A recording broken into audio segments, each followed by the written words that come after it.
Om Namo Bhagavate Vasudevaya. Om Namo Bhagavate Vasudevaya. Om Namo Bhagavate Vasudevaya. Welcome everyone to the day 13 of our Krishna book reading.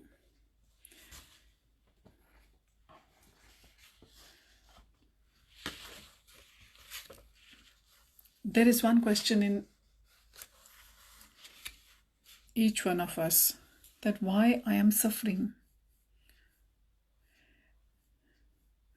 First, let us find out that there are three types of sufferings. Suffering caused by the mind and the body. Then there is suffering caused or inflicted by the other human entities, living entities rather. And lastly, the suffering caused by the natural disasters. There is always some or other kind of suffering going on in this world. Either there is suffering of body or suffering of mind, or a combination of the two, or at the moment we see suffering caused by virus around us. So each and every species is suffering. Now, how do we accept this or react to this? We have no other choice but to tolerate. And we all have some or other degree of tolerance amongst us. But if we understand that we are not this body, we are the soul, then we will not suffer the suffering actively. As long as we are attached to this body, the suffering will continue to affect us enormously. So let us continue with our Katha on chapter 6. The title is Putana Killed. While Nanda Maharaj was returning home, he considered Vasudev's warning that there might be some disturbance in Gokul. Certainly the advice was friendly and not false.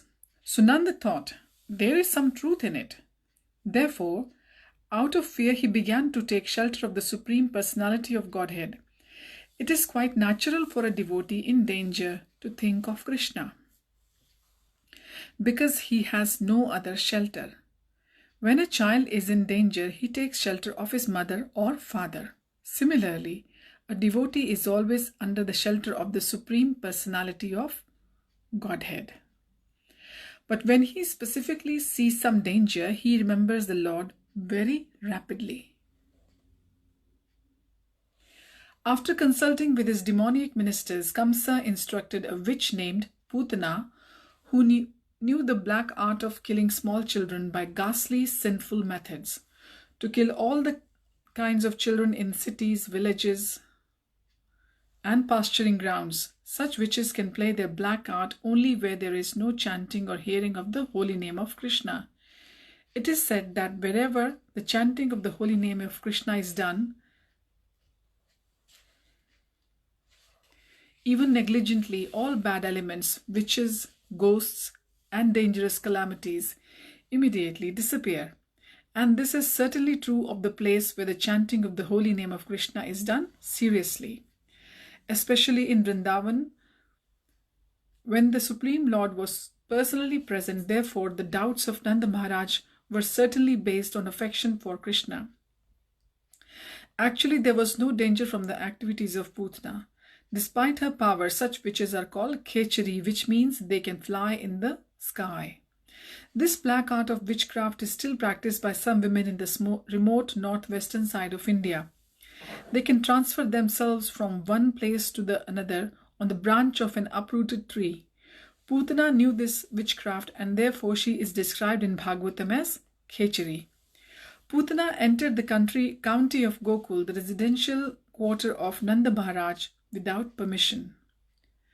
Dressing herself just like a beautiful woman, she entered the house of Mother Yashoda. She appeared very beautiful with raised hips, nicely swollen breasts, earrings and flowers in her hair. She looked especially beautiful on account of her thin waist.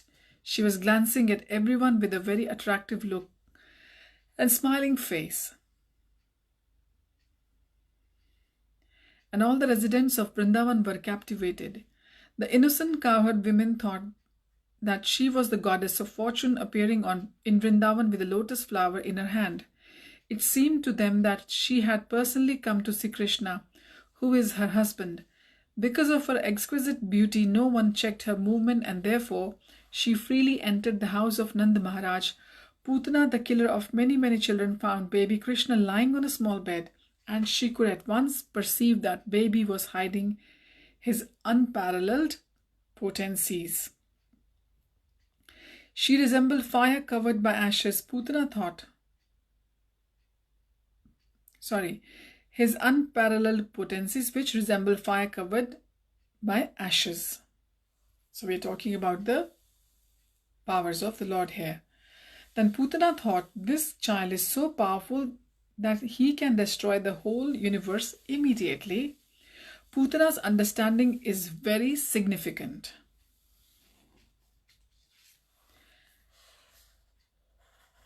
The Supreme Personality of Godhead Krishna is situated in everyone's heart. It is stated in Bhagavad Gita that he gives one necessary intelligence, and he can also cause one to forget. Putana was immediately aware that the child whom she was observing in the house of Nanda Maharaj was the Supreme Personality of Godhead himself. He was only lying there as a small baby, but that does not mean he was less powerful. The materialistic theory that God worship is anthropomorphic is not correct. No living being can become God by undergoing meditation or austerities. God is always God. Krishna as a baby is as complete as he is as a full-fledged youth. The Mayavadi theory holds that the living entity was formerly God but has now become overwhelmed by the influence of Maya. Therefore, they say that presently he is not God, but when the influence of Maya is taken away, then again he becomes God. This theory cannot be applied to the minute living entities. The living entities are minute parts and parcels of the Supreme Personality of Godhead. They are minute particles or sparks of the original fire. So these sparks can be covered by the influence of Maya, but the original fire, Krishna, cannot. Krishna is the Supreme Personality of Godhead. Even from the beginning of his appearance in the house of Vasudeva and Devaki, Krishna showed the nature of a small baby and closed his eyes as if to avoid the face of Putana.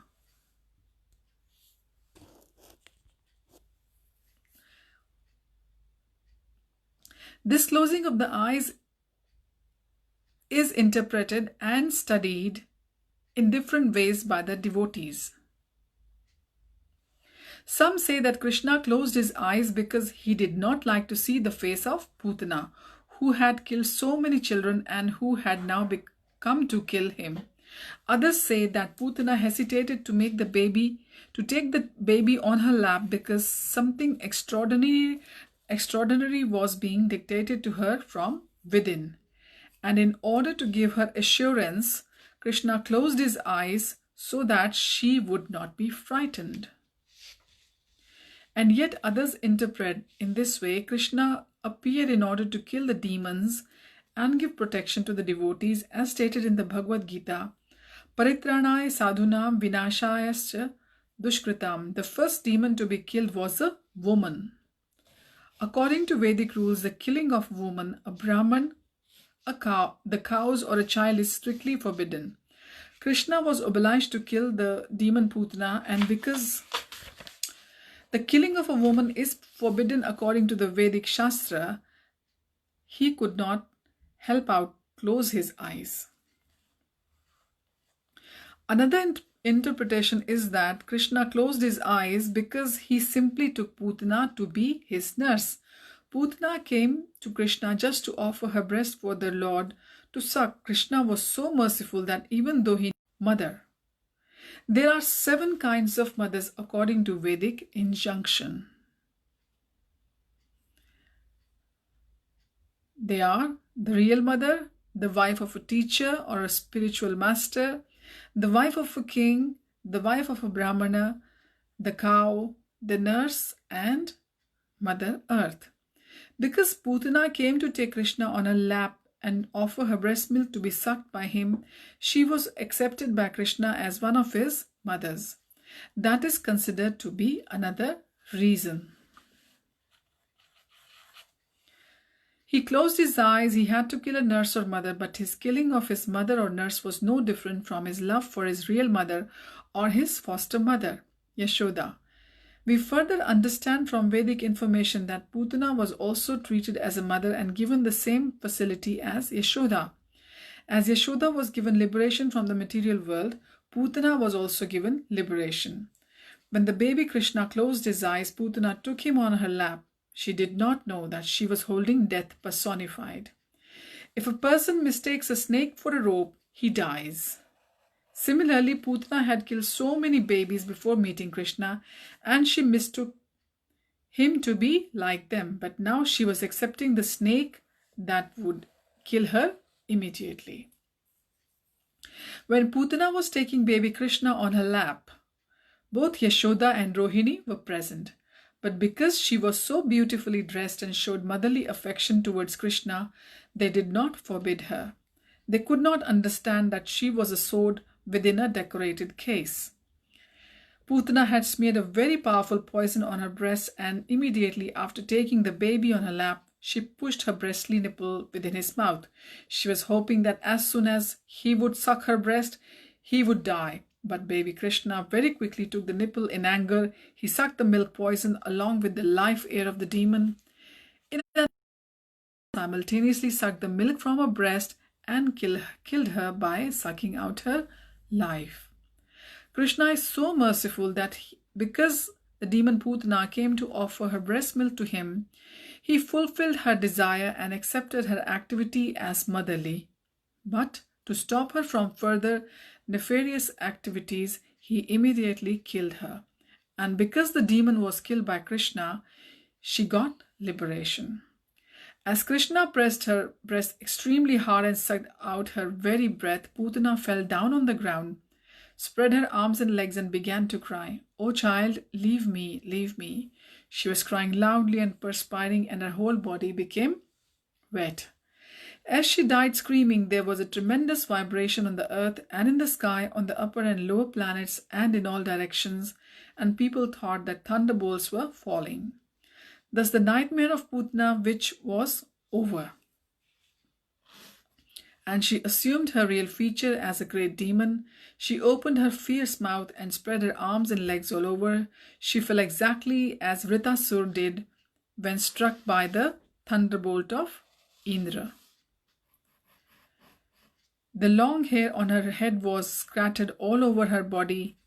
Her fallen body extended up to 12 miles and smashed all the trees to pieces, and everyone was struck with wonder upon seeing this gigantic body.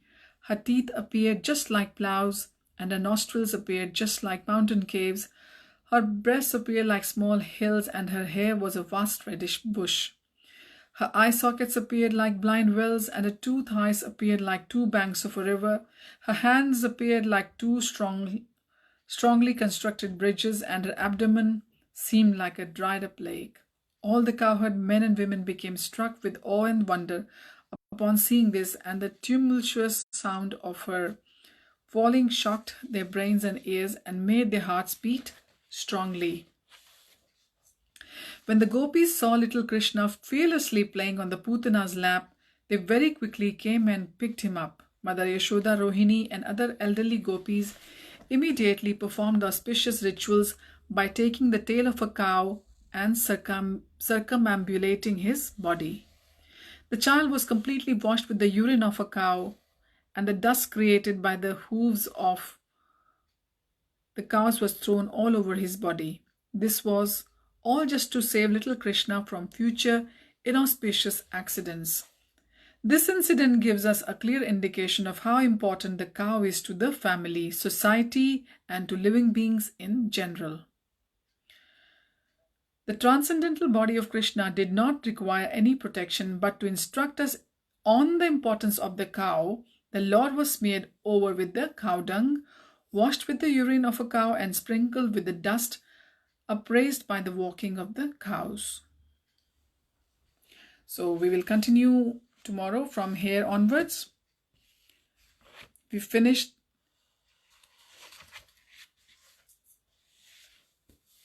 how Putana entered into the Nandagram and how deviously she tried to come as a beautiful lady and to kill Krishna. Krishna fulfilled her desires, which is a big lesson for all of us, that we should carefully desire our material desire or spiritual desire. We should think very carefully of them, because Krishna is going to fulfill all our desires eventually, sooner or later. So if we have Krishna in the middle of our lives, our desires will be the right ones, will be towards our Krishna consciousness progress in our life. Hare Krishna everyone. We'll meet again tomorrow. Hari Bol.